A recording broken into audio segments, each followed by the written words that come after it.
Have you ever observed that there are women who seem almost impervious to the passage of time, as if they carry a special radiance within that outshines their chronological age? This is about something deeper than mere genetics. Something operates in hidden realms beyond what we usually call aging. We are not talking about skincare or surgical interventions. What is meant is a phenomenon that C.G. Jung would have immediately recognized. The state of the soul shapes the expression of the body. What you are about to discover calls into question much of what you may have thought about the connection between inner vitality and outward appearance. The secret does not lie in what these women do, but in what they carry within their energy field, an extraordinary spiritual alignment that acts like a shield against the destructive power of time. At the end of this journey, you will understand why some souls shine while others fade, and how this ancient knowledge can also transform your own relationship to aging. The mystery does not begin before the mirror, but with the light that radiates from within.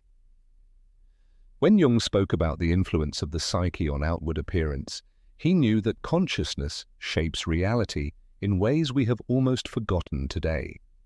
Some women carry a vibration within them that operates outside the conventional laws of aging. Imagine a woman walking across a crowded room. She does not draw glances by effort or artificial means, but by an indescribable presence that seems to bend the light around her. Her face tells stories and yet appears fresh. Her eyes reveal ancient wisdom, and at the same time sparkle with childlike curiosity. This is the archetype of radiant femininity, the woman whose soul keeps her young. Jung described this phenomenon as the process of individuation, the union of the conscious and unconscious that leads to psychic wholeness. Women who walk this path often notice that their outward appearance changes along with their inner metamorphosis. They embody what Jung called the eternal aspect of the feminine, a timeless essence that transcends biological aging. Within them lives what Jung called the anima mundi, the world soul that invisibly connects all living beings. They have learned to attune themselves to this cosmic rhythm. Their personal story recedes behind something greater, timeless. In doing so, they confirm what mystics have always known. Consciousness shapes time, and time shapes the body that carries this consciousness. These women possess a shared ability. They transform suffering into wisdom without becoming bitter. While others are weighed down by disappointment, they turn pain into light. Think of a woman who has suffered many losses and yet carries an inexplicable softness in her face. She has not avoided life, but has practiced what Jung called active imagination, the ability to work creatively and healingly with unconscious contents. In this way, she prevents inner poisons, which would otherwise lead to premature aging, from taking root in her system. The ancient Greeks distinguished between Chronos and Kairos. Chronos is the linear, mechanical time to which most submit. Kairos, on the other hand, is sacred time, the eternal moment in which transformation becomes possible. Women who appear mysteriously young live primarily in Kairos. Chronos touches them only when necessary but never defines their essence. The beginning of this path lies in what Jung called the encounter with the shadow, those parts within us that we would rather hide. Many people waste enormous energy suppressing these dark aspects. This eventually shows in the face, in posture, in radiance. The radiant woman has made peace with her shadow, integrated it instead of fighting it. From this integration arises what the ancient alchemists called the philosopher's stone, a state of inner wholeness that radiates outward. When inner conflicts cease to constantly drain life energy, that power is freed for regeneration and renewal. The face relaxes into its natural beauty. The eyes become clear, free from the mists of inner battles. The posture straightens with genuine, not feigned, self-confidence. Yet something deeper happens here, something directly connected with the nature of time itself. Jung understood that the psyche operates according to its own laws of time.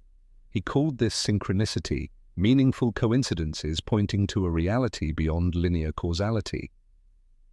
Women who embody this extraordinary spiritual quality seem to live partly outside ordinary time.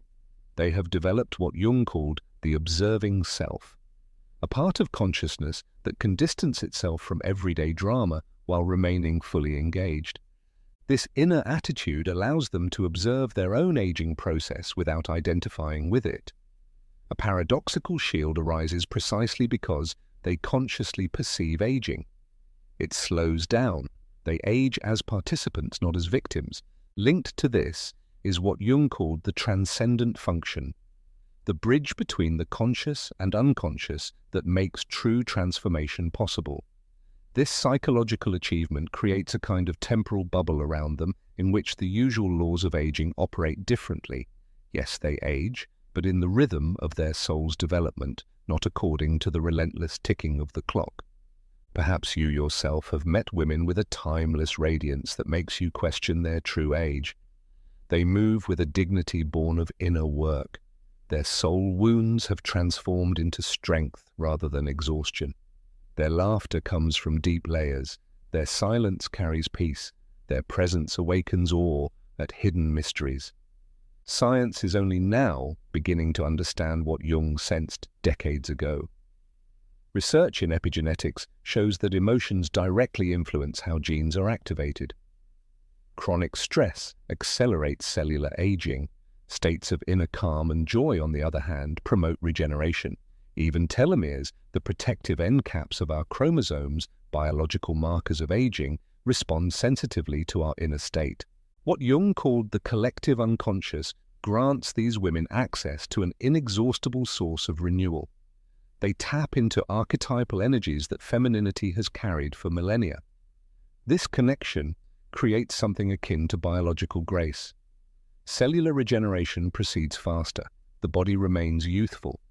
Women in vital contact with the self, the archetype of wholeness and meaning, show measurable differences. Their cortisol remains balanced, inflammation levels stable, cellular repair mechanisms function optimally. The peace of the soul preserves the youth of the body. This is not fantasy, but the recognition of a deep connection between consciousness and physicality, which Jung spent his life exploring. He recognized that psyche and body are not separate domains, but two sides of a whole, and that a change in one always affects the other. Jung also spoke of the religious function of the psyche. By this he did not mean institutional religion, but the sense of the sacred that can permeate daily life.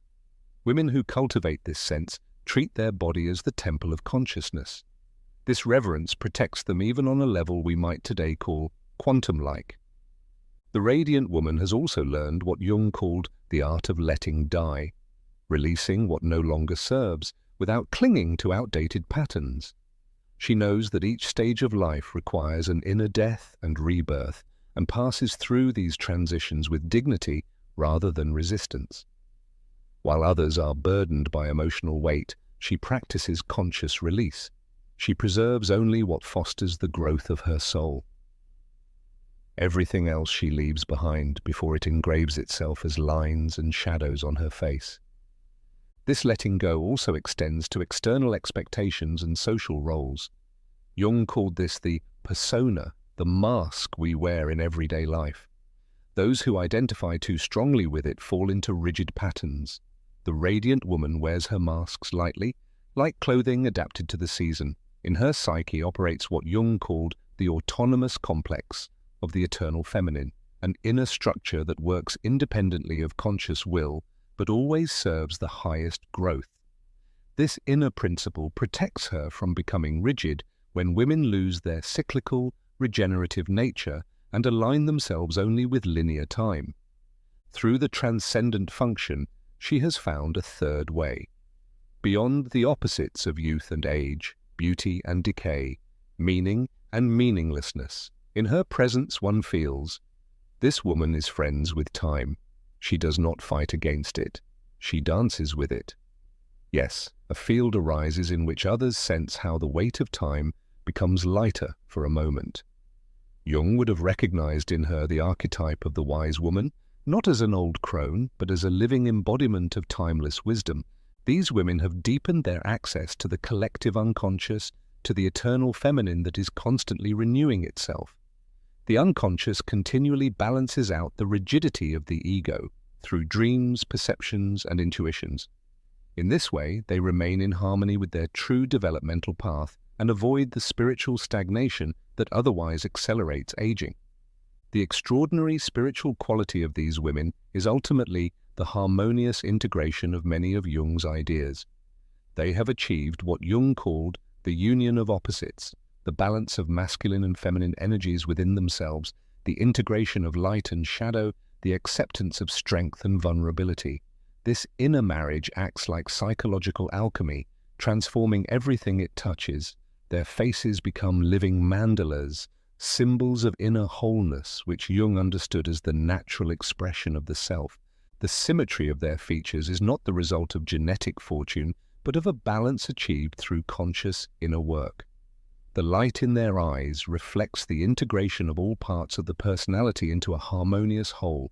This quality is most clearly shown in their approach to suffering. Where others develop lasting marks of bitterness from pain, these women have cultivated an attitude that Jung called a religious approach to psychic material. They know that every wound carries the seed of healing. Every crisis contains the potential for greater awareness. The radiant woman has achieved what Jung called differentiated feeling, the ability to distinguish between emotions that foster growth and those that only continue old patterns of suffering. She can feel deeply without losing herself. She can cry fully without drowning. She can be truly angry without overloading her system with poison. This emotional maturity protects her from inflammatory reactions in the body that research directly links to accelerated aging. This does not mean that she avoids suffering or pretends it does not exist. Rather, she has developed the ability to endure the tension of opposites, as Jung called it, and to remain present in difficult experiences without immediately fleeing or grasping for quick solutions. In this way, she prevents the inner fragmentation that accelerates the aging process. Her nervous system remains regulated even under pressure, preserving what researchers today call heart rate coherence, a state in which breathing, heartbeat, and emotions are in harmony. This coherence profoundly influences hormones, the immune system, and cellular regeneration. The peace of the soul becomes medicine for the body. But perhaps the most remarkable thing about these women is their relationship to the future. While others cling to youth or fear time, they have developed what Jung called prospective thinking, the ability to recognize the potential for growth in every moment. They live in becoming, not in nostalgia. This awareness creates a field of possibilities. They attract experiences and relationships that support their development. As if their clear intention for growth calls the right circumstances into being, Jung would have called this synchronicity in action. Their faces reflect this openness to the future. Instead of rigid features that speak of resignation, they bear fluid expressions, faces that allow infinite expressiveness, eyes full of curiosity about what life has yet to reveal. Jung's idea of the unus mundus, the unity of all reality, is reflected in their being. They have achieved what the alchemists called the union of microcosm and macrocosm, a personal transformation so aligned with cosmic principles that their own aging process unfolds in harmony with the eternal cycles of nature. The spiritual quality they embody ultimately refers not only to their relationship with themselves, but also to the invisible forces that Jung called archetypes. They have learned to consciously work with these universal patterns of human experience. From them they draw strength and renewal. In their presence one feels this archetypal connection. They seem to carry more within them than their individual lives could explain, as if they had access to the wisdom of all women who walked similar paths before them. This collective feminine grants them a timeless authority that has nothing to do with age. Their laughter carries echoes of the eternal feminine, which Jung recognized as one of the fundamental ordering structures of the psyche. When they speak, one hears not only their voice, but something greater that speaks through them, an expression of the divine feminine using their personality as a vessel. This permeability requires what Jung called a permeable ego, strong enough to preserve identity and at the same time open to the transpersonal. a balance that demands years of inner work. Once achieved, these women radiate a clarity that transcends personal boundaries. Thus arises what Jung called the conjunctio, the mystical union of conscious and unconscious, masculine and feminine, temporal and eternal. From this inner union grows what the alchemists called the child of the wise, a renewed self that carries both the wisdom of experience and the freshness of new beginnings. The face becomes a living testimony of this inner harmony. Women who embody this extraordinary spiritual quality have learned what Jung called a symbolic life, an existence in which every experience means more than is visible at first glance. This very attitude protects them from the existential emptiness that makes so many people age, as the lack of meaning consumes their life force. For them, every day, every action becomes a small ritual of renewal. Their relationships serve as mirrors for further growth. Challenges transform into opportunities for deeper insight. This alchemical approach to experience means that nothing is lost. Every moment contributes to their development. This sense directly reflects itself in the vitality of their physical presence. Jung recognized that the psyche possesses a natural healing power, an innate tendency toward wholeness that works independently of conscious will. In women with this extraordinary spiritual quality, this function is consciously activated and nurtured. A process of continuous cellular renewal unfolds from within outward. In this way, not only their appearance transforms, but also the way they inhabit their body. At the end of this exploration, it becomes clear the source of youth is not a mythical place far away. It is a psychological state, accessible to anyone willing to walk the inner path of integration and individuation that Jung described so precisely. Women who embody this extraordinary spiritual quality have not discovered a secret recipe or magical formula. They have learned to live in harmony with the deepest currents of their psyche, to consciously work with the archetypal forces that shape human existence, and to maintain a living connection with the transcendent dimension of being. Their apparent youth is, in truth, an expression of spiritual maturity. Their integrity reveals itself in a physical appearance that shines from within. They have achieved what the alchemists called the opus contra naturam, the work against nature, which paradoxically makes true nature visible. In their presence, one senses what human beings can become when they learn to consciously engage with the forces Jung explored. They represent not only personal achievements, but collective possibilities, proof that the development of consciousness can indeed be reflected in the body. This extraordinary spiritual quality is essentially accessible to all. It only requires the courage to begin the inner journey that Jung called individuation, the willingness to confront one's own shadow and integrate one's own light, the decision to live consciously instead of automatically. The soul that walks this path discovers its timeless essence, and this discovery changes everything, including the way we age. If you have recognized yourself in this exploration or feel inspired to begin your own path of conscious aging, I invite you to subscribe to our channel. Share in the comments what has moved you most deeply and which aspects of this extraordinary spiritual quality you wish to develop in your own life. Your thoughts enrich our shared understanding of how consciousness shapes reality and how the state of the soul shapes the expression of the body. Together we rediscover what Jung brought to light.